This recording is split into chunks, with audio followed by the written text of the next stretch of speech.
Bonjour tout le monde, voilà, donc c'est ma première vidéo, j'espère que la qualité sera bonne et que le contenu sera assez intéressant pour vous. Voilà, je fais cette vidéo, comme je vous l'ai dit c'est la première fois parce que j'estime que c'est mon devoir de citoyen de vous alerter sur ce qui se passe en ce moment dans notre pays, la France, pays des droits de l'homme. Voilà. Donc j'étais sur les Champs-Élysées le 24 novembre en tant que manifestant pacifiste. Voilà. Donc au début j'étais avec un autre groupe de camarades gilets jaunes. On remontait l'avenue de Friedland pour accéder aux Champs-Élysées en passant par un petit bout de le rond-point de l'Étoile. Voilà. L'Arc de Triomphe. Voilà. Donc il y avait un cordon des forces de l'ordre qui était là pour nous barrer le chemin, pour nous empêcher simplement d'accéder aux Champs-Élysées. Nous, citoyens français, je suis désolé, on n'a pas à nous empêcher d'accéder aux Champs-Élysées ou n'importe où ailleurs dans notre pays. Il y a la libre circulation quand même. Je sais pas, pour moi c'est juste logique, c'est un droit fondamental. Bref, ils nous ont barré le chemin et franchement c'était pacifiste, hein. Il n'y a eu aucune agression de notre part envers eux et pourtant on s'est fait charger comme des malpropres. Voilà. Donc heureusement pour moi, j'ai esquivé la charge. Voilà. Donc sinon j'aurais peut-être reçu quelques coups de matraque. Mais bon, voilà. Donc après cette charge, forcément on est parti en arrière. Et je suis repassé par une autre rue à côté et j'ai accédé aux Champs-Élysées, enfin à l'avenue des Champs-Élysées, à côté de Cartier. Voilà. Et là, il y avait un deuxième cordon de sécurité qui était tenu par la gendarmerie mobile, qui apparemment était là uniquement pour contenir. Je le sais parce que ce sont les gendarmes eux-mêmes qui me l'ont dit. Voilà.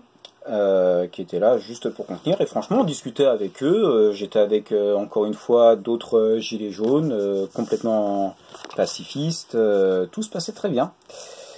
Voilà. Et donc comme je vous le dis, tout se passait très bien, et je pourrais pas vous dire au bout de combien de temps. Les gendarmes ont certainement reçu l'ordre de partir. Et en fin de compte, ce cordon de sécurité a été remplacé par un cordon de CRS. Voilà. Et là, donc comme je vous dis, hein, tout se passait très bien avec les gendarmes, on était pacifistes, et là, j'ai pas compris. Au bout de à peu près 3 minutes, ils nous ont chargés. J'ai pas compris. Voilà. Donc c'est assez frustrant. Voilà. Voilà. Donc ils ont fait une manœuvre de charge, certainement parce qu'ils avaient ordre de dégager la route. Et c'est une manœuvre qui a réussi, hein, parce que il y avait plus personne sur la route. Ils ont dû nous faire dégager, certainement pour que leurs véhicules, leurs estafettes, puissent passer. Sauf que des manifestants ont décidé de faire un sitting devant. Et malgré le sitting, à moins de pas être doués pour conduire, ils avaient largement la place de passer avec leur véhicule. Eh ben non, plutôt que de faire en sorte de les dégager en les traînant, ou je sais pas, en utilisant une autre manière, non, ils les ont matraqués directement. Des gens pacifistes assis par terre, ils se sont fait matraquer.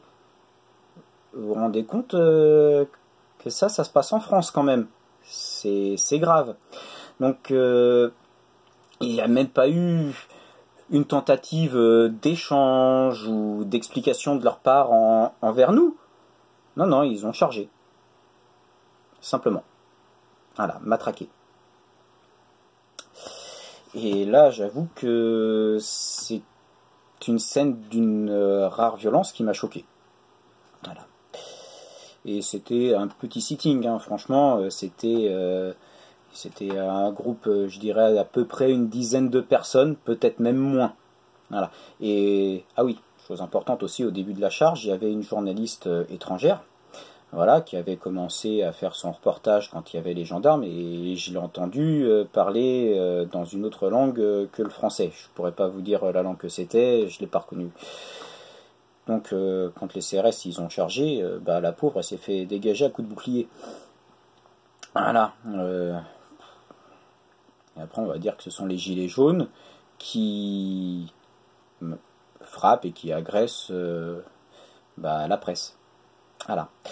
Donc, que dire, mis à part ça, si ce n'est que bah, là, je me suis rendu compte que pour moi, les CRS, enfin, dans leur attitude, bah, il n'y avait aucune déontologie, aucune tentative d'explication. Donc, là, leur réaction, enfin, tout du moins leur manière de faire, je trouve que c'est une manière qui, justement, je dirais, qui augmente le risque de blessures, aussi bien pour les manifestants que pour eux-mêmes, hein, parce qu'on ne sait pas si le manifestant il va répliquer.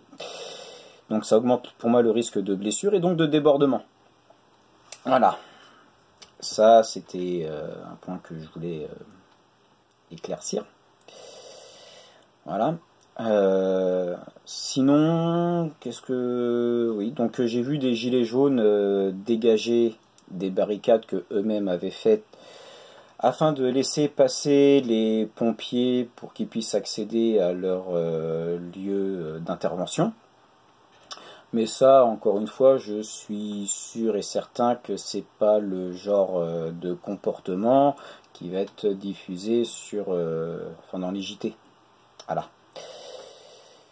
Et tant que j'étais là-bas, je n'ai vu aucune vitrine cassée. Voilà. Il n'y a pas eu de vandalisme, mis à part le mobilier. Enfin, il y a eu du vandalisme, certes, les barrières de chantier et tout ça, mais réellement, moi quand j'y étais, il n'y avait eu aucune vitrine de cassée. Voilà. Donc vraiment, je pense que les manifestants les plus virulents, en fait, je pense qu'ils se sont sentis agressés et qui ont essayé de trouver un petit peu tout et n'importe quoi, hein, pour essayer justement de se défendre. Tout simplement pour éviter de se sentir agressé. Parce que, je vous le dis sincèrement, je suis resté pacifiste, mais moi-même je me suis senti agressé. Voilà, c'est... Enfin, moi en tant que citoyen, j'ai pas à ressentir ce genre de sentiment envers les forces de l'ordre. J'ai pas, voilà, quand je vois un policier ou un gendarme ou même un CRS, parce que là entre autres c'était les CRS qui étaient là, quand je les vois, je veux plutôt avoir un sentiment de sécurité plutôt que d'agression. Et là, honnêtement, je me suis senti, j'étais pas du tout rassuré avec leur présence à côté. Voilà. Donc ma constatation, c'est que les affrontements qu'il y a eu entre les manifestants et les CRS, c'est parce que, pour moi, les CRS ont lancé les hostilités. Je dis CRS parce que, je le rappelle, tant qu'on était à côté de la gendarmerie, tout se passait très bien. Voilà. Enfin, donc, quoi qu'il en soit, ça, tout le monde le dit sur les réseaux sociaux, hein, les CRS, ils nous ont tous gazés sans distinction. Voilà. Ça, c'est pas le genre de choses à faire dans un pays tel que le nôtre. C'est... Enfin, voilà. J'ai même pas les mots, en fait, tellement que je trouve ça aberrant. C'est... Ouais, en fait, c'est dégueulasse. Voilà. Donc, est-ce que c'était fait exprès via un ordre reçu du gouvernement pour forcer les débordements et discréditer encore une fois le mouvement des Gilets jaunes, nos revendications, voilà. Bref, enfin pour moi, si les CRS nous avaient laissé, enfin je dis les CRS, les forces de l'ordre et donc aussi notre cher gouvernement, s'ils nous avaient juste laissé manifester et passer, il n'y aurait pas eu toute cette casse qui est très coûteuse aux contribuables. Voilà, ça... Enfin, faut réfléchir un petit peu. Pour moi, voilà, on est pacifiste, il n'y aurait jamais eu de casse. Ou très peu, ou alors ça aurait été fait par des groupes infiltrés comme les Black Blocs, pardon, des casseurs, mais bon, ça, là oui, que les forces de l'ordre interviennent pour les interpeller, oui, là je suis d'accord, surtout qu'apparemment ils ont été identifiés assez tôt. Donc on peut remettre en cause les compétences de nos forces de l'ordre là quand même, ou des ordres de notre gouvernement. Donc certaines personnes étaient venues là, et même beaucoup étaient montés ici pour faire leur première manifestation. Ils se sont défendus, car ils se sont sentis agressés, tout comme moi, parce que je les entendais parler autour de moi, tout le monde avait, avec leurs propres mots, les mêmes paroles, hein. Tout le monde s'est senti agressé. C'est pas normal. Voilà.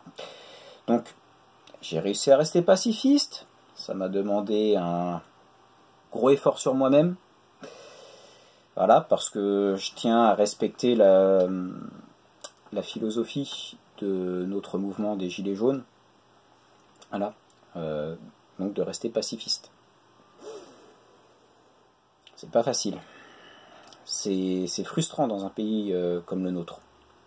Donc, petit message à vous pendant que j'y suis, vous, messieurs les CRS, n'oubliez pas que, pardon, je bégaye un petit peu, n'oubliez pas que votre salaire, c'est nous, ce sont nos impôts, voilà, c'est nous qui payons votre salaire, voilà, que nos revendications vous concernent aussi, voilà, et que vous pourrez peut-être, et même certainement en profiter, si on arrive à avoir gain de cause, à réussir, et on réussira, hein, c'est juste une question de temps, peu importe le temps que ça prendra, on va réussir, voilà, on est la France, le français il courbe les chines pendant très longtemps, mais quand il se réveille, le problème c'est que l'histoire se répète. 1789, hein, comme d'hab, hein, toujours les mêmes références, 68, on va tout saccager, mais on y arrivera. Ça prendra le temps que ça prendra, mais on va vous fumer. Voilà, et j'espère, sincèrement, j'espère ne pas en arriver là. Je l'espère, parce que y a déjà trop de dégâts. Donc, bref, donc juste encore une phrase que vous avez très certainement dû entendre, et encore, et encore, et encore ces derniers temps, c'est que parfois le devoir passe par la désobéissance. Voilà. À moins que vous fassiez partie des gens qui se sentent pas concernés, ni solidaires du peuple, et enfin du peuple que vous avez choisi à la base de protéger au travers votre profession. D'ailleurs, pour moi, tout ce qui est militaire, force de l'ordre, pompier, ça va au-delà de la profession. Pour moi, c'est une vocation.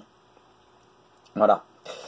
Donc, peu importe que vous ayez l'obligation de réserve, à un moment donné, il y a un code d'honneur aussi à respecter. Et je veux encore croire qu'il y ait encore des hommes d'honneur dans ce pays. Voilà. Bref. Ou alors, à moins que vous fassiez ce métier par pur sadisme, et plaisir de frapper les gens honnêtes qui bossent tous les jours, hein, et qui réclament simplement leurs droits légitimes, leur dignité, dans un pays qui se fait insulter par son propre président d'illettré, d'alcoolique, de fainéant, et j'en passe. Alors que le peuple de France est un peuple souverain. Faut pas l'oublier, ça. Je vous laisse méditer un petit peu là-dessus. Ensuite, quant à vous, sénatrices et sénateurs, vous avez le pouvoir de destituer le président de la République française. D'accord ? Donc, avec les insultes que le président a eues envers son peuple, vous auriez dû le réprimander dès le départ, en fait, dans un premier temps. Et avec ce qui se passe en ce moment, vous devriez lui demander de déposer sa démission avec une date butoir. En clair, vous lui mettez un ultimatum. Voilà. Et puis une fois que la date elle est dépassée, s'il n'a toujours pas déposé sa démission, et bah là, vous commencez une procédure pour le destituer. Voilà. Mais je sais que vous ne ferez rien. Je ne sais pas pourquoi, mais c'est sûr et certain, vous ne ferez rien du tout. Donc, c'est pas grave. Ça prendra le temps que ça prendra. Et lorsque nous, le peuple, nous arriverons à renverser ce gouvernement, nous, le peuple, nous allons créer une 6e république. Et dans cette 6e république, bah, j'espère qu'il n'y aura plus de Sénat. Vous nous coûtez assez cher comme ça. Voilà. Vous n'arrivez pas à nous représenter dignement et à respecter la volonté du peuple qui, je vous le rappelle, est un peuple souverain. Voilà. Et j'espère que dans cette 6e république, l'obligation de réserve des forces de l'ordre, eh ben, elle sera abolie. Voilà. Ainsi que tous les privilèges des politiciens. Voilà. Ensuite, quant à vous, Monsieur Castaner, est-ce que vous êtes fier d'avoir envoyé vos CRS agresser le peuple? Voilà. Je vous pose la question. Vous êtes fier d'avoir envoyé vos CRS agresser le peuple? Car oui, j'étais témoin, hein, comme je vous le dis, j'étais là le 24. Pour moi, ouais, j'étais témoin de scènes d'agression. À mon sens, hein, en tout cas, à mon sens, c'est de la pure agression. Voilà. En plus, franchement, vous mettez en cause la responsabilité de Marine Le Pen. Non mais franchement, faut arrêter. Il a bon dos le parti de Marine Le Pen, hein, le Rassemblement National. Donc, ben c'est pas grave, hein, franchement, merci, parce que là, vraiment, vous nous ouvrez les yeux et bah, merci de nous inciter à voter pour Marine Le Pen. Merci. Voilà, donc plus vous essayez de la discréditer, et bah, plus vous arrivez à convaincre des gens à voter pour elle, en fait. Voilà. Donc, voilà. Et sinon, dans quel pays tel que le nôtre, on voit des forces de l'ordre agresser ses citoyens et utiliser autant de gaz lacrymogènes, en fait, des grenades assourdissantes, des flashballs, des coups de matraque, canons à eau aussi, dans une manifestation pacifiste. Dans quel pays on voit ça, en fait? Je sais pas, là franchement, quand je suis arrivé sur les champs, je me suis dit, ils préparent une guerre en fait. Voilà. Donc, ce sont les manifestants, en fait, ce sont des personnes qui demandent simplement à pouvoir vivre dignement et qui réclament une justice sociale équitable. Voilà. Mais non. Non, non, nous, on se fait éclater la tronche par les CRS dans un rapport de force complètement disproportionné. Franchement, il n'y avait pas besoin de... Enfin, je me répète, hein, je le sais, mais il faut bien que ça rentre, hein, dans vos têtes. Il n'y avait pas besoin ouais, de répliquer comme ça. En fait, c'était inutile. Voilà, donc j'en appelle à vous tous, dirigeants de pays voisins, européens et frères, et aussi à vous, Monsieur Trump, hein, j'espère que ma vidéo arrivera peut-être assez rapidement à vos oreilles. Voilà, surtout que bah, pour moi l'Amérique c'est un exemple et garant de la démocratie. Voilà, dans le monde, hein, je précise bien. Une démocratie dans laquelle je crois. Parce que, voilà, je crois en la démocratie. Donc, s'il vous plaît, vous, tous les dirigeants, essayez d'intervenir de façon politique ou autre. Hein, j'espère pas à ce que vous ayez à intervenir militairement. Hein, loin de là, je veux pas une guerre. Voilà, non, non. On a déjà assez subi avec la Première et la Seconde Guerre mondiale. Donc, mais si vous pouviez faire pression sur notre gouvernement et notre président pour justement éviter une révolution et que bah, y ait des morts, ça serait bien. Franchement, s'il vous plaît, aidez-nous. Donc, si vous avez des interventions solitaires ou communes qui peuvent nous aider à récupérer notre dignité, nos droits, notre souveraineté, et à destituer notre président, bah, pour ma part en tout cas, sachez que je vous en remercie. Et je pense pas que je serai le seul à vous en remercier. Voilà, donc quoi qu'il en soit, si vous intervenez, je vous remercie vraiment du fond du cœur, je vous en remercie par avance. Voilà, donc je suis sûr que si vous faites une bonne intervention, ou des bonnes interventions, ça évitera une révolution sanglante. Voilà. Par cela, franchement, notre peuple bafoue nos droits. Simplement, on n'a plus le droit de manifester. Ça veut dire que là, en fait, on manifeste un mécontentement et ils nous font taire. En clair, c'est ça, ils nous font taire. On a plus cette liberté d'expression. Ouais, j'ai l'impression qu'on perd nos droits fondamentaux, en fait. Ici, en France, le pays des droits de l'homme, on perd nos droits. C'est pas normal. Donc, s'il vous plaît, je dirais, au nom de nos amitiés communes entre pays, et notre histoire commune, franchement, s'il vous plaît, aidez-nous. C'est vraiment un appel à l'aide, c'est sincère. Venez nous aider. On perd nos droits. On perd nos droits. Vraiment. Voilà. Et puis, bah, enfin, vous, les autres gilets jaunes,